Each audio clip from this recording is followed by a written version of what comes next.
Some TV shows are the sort of thing you'll devour over and over again, an activity that's easier than ever in the age of streaming. Rewatching a show you love is a great thing to do, as you'll likely notice new things and be able to appreciate just how well it was constructed, perhaps even more than you did the first time. And then you've got the other side of the coin, amazing shows that few are going to want to see again. I'm Ellie for What Culture, and these are 10 amazing TV shows you'll probably never watch again.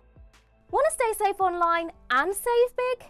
Get up to 76% off a 2-year NordVPN plan, plus 4 months free and up to a $50 Amazon gift card. Just scan the QR code or click the link in the description and it's all yours.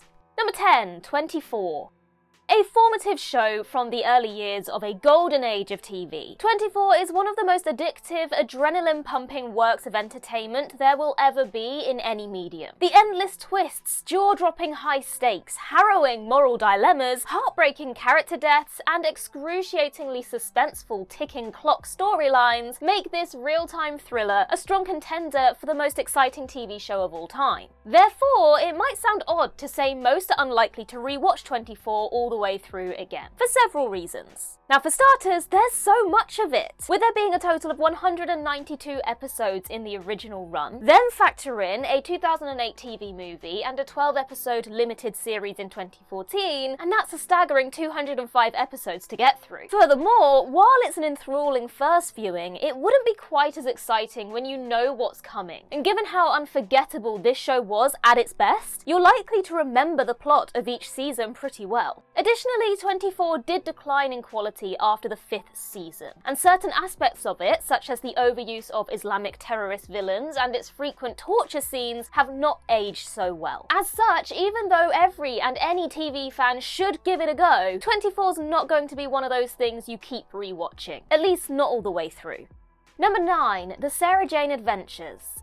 Now, before I start, presenter's note here, I have personally rewatched The Sarah Jane Adventures many times and absolutely love it. But the points in this entry do still stand and make a lot of sense. Sometimes real-life tragedy gets in the way and makes something a lot harder to rewatch. Case in point, The Sarah Jane Adventures. This CBBC Doctor Who spin-off, which revolved around the beloved Sarah Jane Smith, was a really great thing. It had the ever-wonderful Sarah Jane, backed her up with a gang of refreshingly lovable teenage sidekicks, and sent these characters through many smart, well-written adventures, many of which gracefully tackled some darker themes without ever speaking down to the viewers. Now, in contrast to Torchwood, which, even though some Whovians deigned to admit it, wavered in quality until its brilliant 3rd season, The Sarah Jane Adventures remained consistently good all the way through, and emerged as the truly elite Doctor Who spin-off. It also gave us the Trickster, one of the best and most terrifying Doctor Who villains of all time, so yeah, there's that as well. Alas, tragedy behind the scenes struck as Elizabeth Sladen passed away unexpectedly in early 2011. As such, there's now an air of sadness hanging over the whole thing that makes it difficult to revisit. And this feeling is amplified by the fact that the show was essentially left incomplete thanks to Sladen's death. Several planned storylines, including a twist that Sarah Jane's newly adopted daughter Sky Smith was actually a child of the Trickster, were left hanging, so the series never got a proper ending, thus making the prospect of watching it now even less appealing.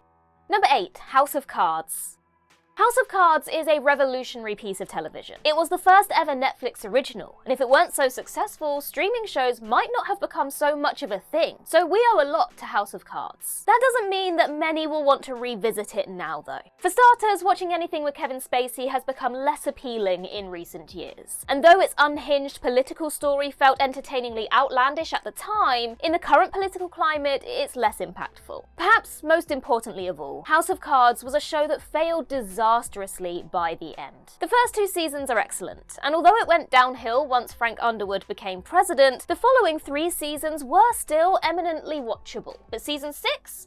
Yikes. After the Spacey scandal broke, he was fired from the show and his character was killed off-screen. Claire Underwood took over as the lead instead. And though Robin Wright did her absolute best, the story needed Frank Underwood in some form. Without him, there wasn't really a proper ending to the story, and so this final season felt pointless. So much so that many fans didn't watch it at all. It was also a rather dull collection of episodes, so that also didn't help.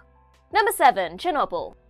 Chernobyl is arguably one of the greatest TV shows ever made. An exquisite, terrifying, thought-provoking, and unbearably haunting account of one of the worst man-made disasters ever. Chernobyl is practically a perfect piece of drama. The kind of thing so good that it puts 99% of all other prestige TV to shame. It's also pure, unadulterated nightmare fuel. Everything about this show, the overwhelming sense of dread, the gruesome details of radiation poisoning, all of the tragic deaths, and the terrifying consequences of industrial mismanagement and corruption is unflinchingly disturbing. It's all some of the most haunting television there will ever be, especially because it shows just how easily the Chernobyl disaster could have turned Europe into an uninhabitable nuclear wasteland. The 5-episode miniseries concludes with a 5-minute epilogue explaining the aftermath of the disaster, accompanied by a hauntingly beautiful score. Now, of course, such epilogues are a common staple in based on true story films and dramas, yet it's difficult to think of another one that hits as devastatingly hard. Because of how outstanding Chernobyl is, it's one of those pieces of drama that will leave viewers feeling alive, but nevertheless, it's an undeniably tough watch that's scarier than most horror TV shows could ever dream of being. It's the kind of thing people will feel privileged to see, but won't necessarily want to put themselves through for a second viewing.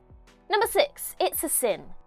Russell T Davies's It's a Sin examines the AIDS crisis through the eyes of several youngsters living in 1980s London, and this grim subject matter made it a difficult sell. Many producers passed on the project, and even when Davies did finally get it commissioned, he was only given 5 episodes instead of the planned 8. The miniseries was ultimately a huge success that raised awareness about HIV. Better still, it's not just an important show, it's also a great one, and the fact that so few people want to see it again is a mark of how fantastically good it is. His second tenure as Doctor Who showrunner has been a rocky road, to say the least. But credit must be given where credit is due. When Russell T Davies leaves his ego at the door and focuses on telling a deep and meaningful story, he is a force of nature. It's a Sin is one of his very best works, a poignant and achingly moving tragicomic tour de force that mixes light-hearted comedy with some of the most harrowing emotional drama of the 2020s so far. It's a Sin also makes for a painful reminder as to how badly AIDS victims and LGBT people at large were treated at the time. And it's a simply crushing bit of television. A vital work for sure, but not an easy one to get through. Number 5, The Penguin. This spin-off from 2022's outstanding superhero epic, The Batman, was an absolute slice of gold. A rich, characterful, and exquisitely acted crime saga filled with unforgettable moments. Colin Farrell, hiding beneath layers of stellar makeup, is outstanding, but the show is stolen by Kristen Milioti, who gives what could be the greatest performance in the history of the superhero genre. So why wouldn't you want to watch it again? Well, it's mostly because of one specific moment in the finale. Throughout the show, its heart was the mentor-protege relationship between the Penguin and Victor, a homeless teenager who lost his family during the events of the Batman. Now, during the season finale, Victor describes them as family, and spoiler alert, the Penguin responds to this by choking the poor kid to death, declaring that family makes you weak. It would be difficult to stomach a second viewing of the Penguin, watching Victor ally with this man who's destined to murder him, especially as he nearly leaves Gotham in one of the earlier episodes. If only he'd just gotten on that bus. Furthermore, most viewers probably rooted for Sophia Falcone more than the Penguin, and yet she ultimately loses while the psychopathic monster that is Oswald Cobblepot gets away with everything. Seriously, after what Oswald did to Victor, it's likely many fans will be crossing their fingers for Batman to violently break his no-kill rule in the upcoming sequel. Number 4, Happy Valley.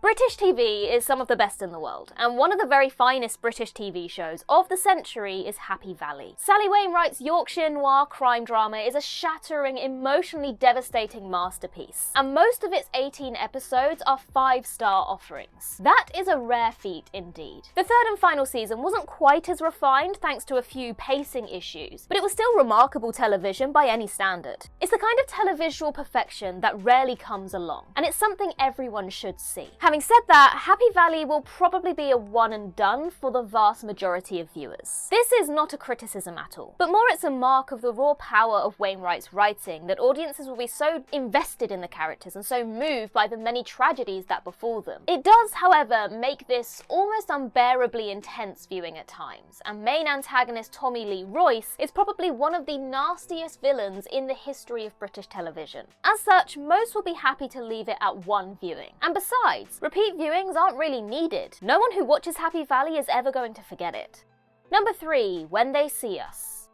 When They See Us, a Netflix miniseries written and directed by Selma director Ava DuVernay, is an undeniably essential piece of television. It is also a frightfully upsetting watch, whichever way you cut it. It tells the rage-inducing story of 5 Black and Latino teenagers who were falsely convicted of the sexual assault of a white female jogger in Manhattan's Central Park. They spent years in prison before the real perpetrator was found, and though they eventually received a settlement from the city of New York, the damage done to their lives can never be undone. When They See Us pulls no punches in depicting this devastating story, which is made even more infuriating when just over a year after its release, the world witnessed the George Floyd case, making it that much tougher to sit through. Put it this way, the writing and acting are stellar, and this is a fine piece of television, but it really isn't enjoyable in the traditional sense at all. It's one of the most depressing TV shows in recent memory.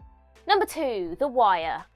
The Wire is often cited as one of the greatest TV shows ever, maybe even the greatest. Does it live up to its lofty praise? Well, thanks to the unreal ensemble cast and brilliantly rich writing, it absolutely does. However, regardless of how magisterial it undeniably is, it's far from the most enjoyable of shows. It's a miserable drama that shines a bleak light on the problems and inequalities in modern American society. And thanks to creator David Simon's admirable commitment to realism, it all feels heartbreakingly real. As such, tragedies such as the almost unwatchable murder of teenage drug dealer Wallace in season 1 hit devastatingly hard. The Wire also denies its viewers and characters catharsis at every turn. Happy endings are rare, antagonists often get away scot-free, and it doesn't provide the audience with the comfort of straightforward heroes and villains. Pretty much everyone here is morally grey to some degree. Honestly, some of the most sympathetic characters are the drug dealers the police are trying to catch, many of whom are genuinely likeable people trapped in a terrible cycle of crime. In short, The Wire is another show that's going to be too depressing to revisit for many viewers, and that's more than fair enough. Number 1. Game of Thrones.